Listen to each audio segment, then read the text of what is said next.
लगातार संत समागम ਦੇ ਵਿੱਚ ਦੂਸਰਾ ਦਿਨ ਹੈਗਾ ਤੇ ਵੱਖ-ਵੱਖ ਨੁਮਾਇੰਦੇ ਜਿਹੜੇ ਨੇ ਆਪਣੀ ਇੱਥੇ ਸ਼ਿਰਕਤ ਕਰ ਰਹੇ ਨੇ ਔਰ ਖਾਸ ਤੌਰ ਤੇ ਸੰਤ ਬਾਬਾ ਇਕਬਾਲ ਸਿੰਘ ਜੀ ਨੂੰ ਜਿਹੜਾ ਕਿ ਪਿਛਲੇ ਕੁਝ ਦਿਨਾਂ ਦੇ ਵਿੱਚ ਜੋ ਕਿ ਸਾਡੇ ਵਿੱਚ ਹੁਣ ਨਹੀਂ ਨੇ ਤੇ ਉਹਨਾਂ ਨੂੰ ਆਪਣੀ ਸ਼ਰਧਾਂਜਲੀ ਦੇ ਰਹੇ ਨੇ। ਸਾਡੇ ਨਾਲ ਇਸ ਵੇਲੇ मुस्लिम भाईचारा तो साढ़े वीर इतने मौजूद ने। सर आप आज यहाँ पहुँचे हैं, किस हिसाब से देखते हैं संत बाबा इकबाल सिंह जी का?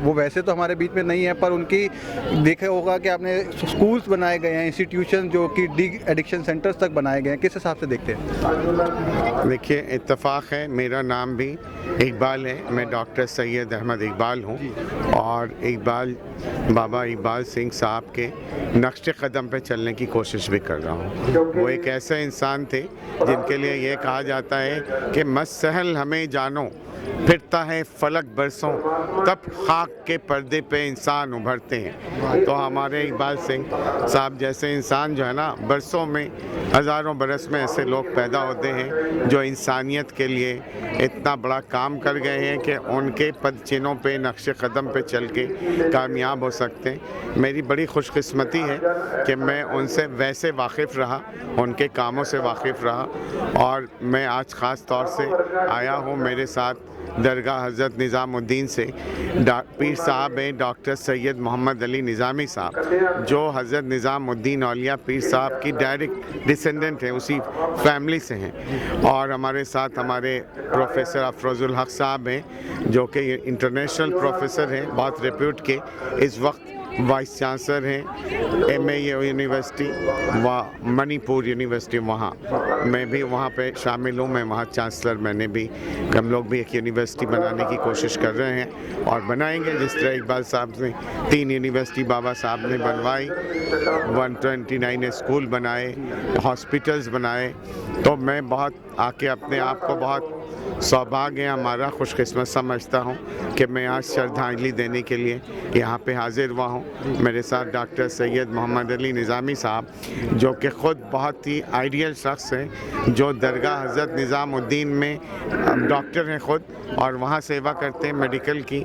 फिर हज़रत निज़ामुद्दीन औलिया की उनकी मदर माई साहबा का वहाँ पे अर्चिनी में जो हौस ख़ास है, उससे आगे IIT पे उनकी मज़ार है, दरगाह है उनकी, वहाँ पे एक पूरा मेडिकल यूनिट बनाया है। और आप लोगों को बता दें, आप में से ज़्यादातर लोगों को जानना चाहिए, ऐसे तो इंटरनेशनल लोग आते हैं वहाँ सारे, वहाँ पे अर्चिनी में हज़रत बाबा फ़रीद साहब के भाई, छोटे भाई, अपने सगे हज़रत बाबा सैयद नजीबुद्दीन मुतवक्किल, वो आराम कर रहे हैं, उनकी दरगाह है। अभी हम बाबा साहब इकबाल सिंह साहब के लिए वहाँ पे हम एक प्रेयर मीटिंग रखेंगे, तो आप लोग ज़रूर ज़्यादा से ज़्यादा लोग शिरकत करें। इसी तरह रखेंगे हम सुबह से लेकर शाम तक। पहले डॉक्टर साहब से कर लीजिए, डॉक्टर सैयद मोहम्मद अली। किस हिसाब से देखते हैं एजुकेशन को लेके? काफ़ी उनका एक अलग ही कंसेप्ट था, एजुकेशन के मामले में उन्होंने काफ़ी शिरकत की है। 129 स्कूल बनाना कोई हालांकि बात मामूली बात नहीं है, तो किस हिसाब से देखते हैं? जी, दरअसल ये उनकी बहुत ही खूबी की बात है और मैं बहुत ज़्यादा मुतासिर हुआ उनके इस काम से कि उन्होंने 3 यूनिवर्सिटीज़ और सैकड़ों स्कूल कायम किए। और एक सबसे बड़ी बात ये कि इसमें ह्यूमन बीइंग्स के लिए बहुत बड़ा काम किया उन्होंने। जो है इंसानियत के लिए सबसे बड़ी बात कि उनको तालीम देने और इंसानियत को फ़रोग़ देने के लिए बहुत बड़ा काम किया है। मेरा ताल्लुक़ दरगाह हज़रत निज़ामुद्दीन औलिया रहमतुल्लाह अलैह से है और इस मौके पर मुझे यहाँ कर बेइंतहा खुशी हो रही है। मैं ख़ुसूसन संत गुरु इकबाल सिंह साहब को अखराज अक़ीदत पेश करने आया था। मैं उनके कारनामों से बेहद मुतासिर रहा हूँ और उनके नक्शे कदम पर हम भी चाहते हैं कि कुछ उनसे सीखें और उनके नक्शे कदम पर चलें और ऐसा ही फलाही बहबूदी काम करें।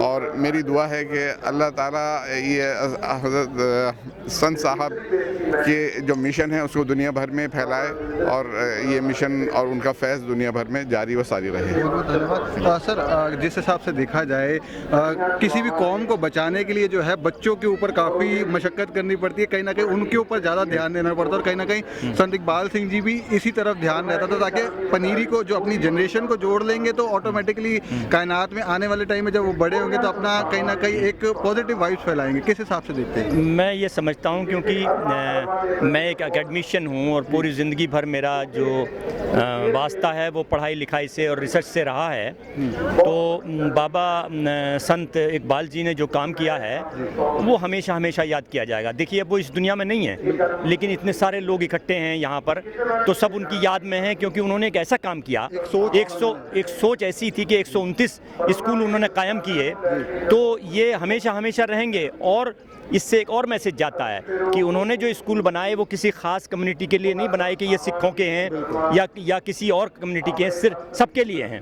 तो इससे एक जो आपस में हमाहंगी और एक दूसरे से जो जुड़ाव होता है वो सबके लिए है। ये सबके लिए उन्होंने अच्छा काम किया।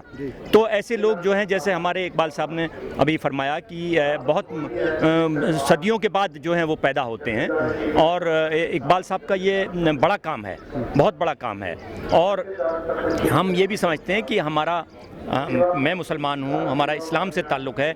इस्लाम और सिख जो है वो एक बहुत ही क्लोज़ रिलेशनशिप है दोनों मज़हबों की। ये मैं ये बताना चाहता हूँ कि गुरु ग्रंथ साहब में हम जब जाते हैं तो बाबा फ़रीद को हम पढ़ते हैं, और बाबा फ़रीद तो गुरु नानक जी के भी उस्ताद थे, और जो सबसे ज़्यादा लंबे वक्त तक जो गुरु नानक जी के साथ रहा मर्दाना, देखिए, और उनके जो आखिरी 14-15 साल जो गुज़रे गुरु नानक जी के, वो करतारपुर साहब में गुज़रे, जो उन्होंने खेती की, फार्मिंग की। तो ये चीज़ें जो होती हैं ये हमेशा याद की जाती हैं, जो अच्छी होती हैं, पूरी दुनिया के लिए सबको फ़ायदा करती हैं। ठीक है, बहुत बहुत धन्यवाद आपका। तो तुसी जुड़े रहो बड़ू साहिब नेटवर्क के नाल। वाहिगुरू जी का खालसा, वाहिगुरू जी की फतेह।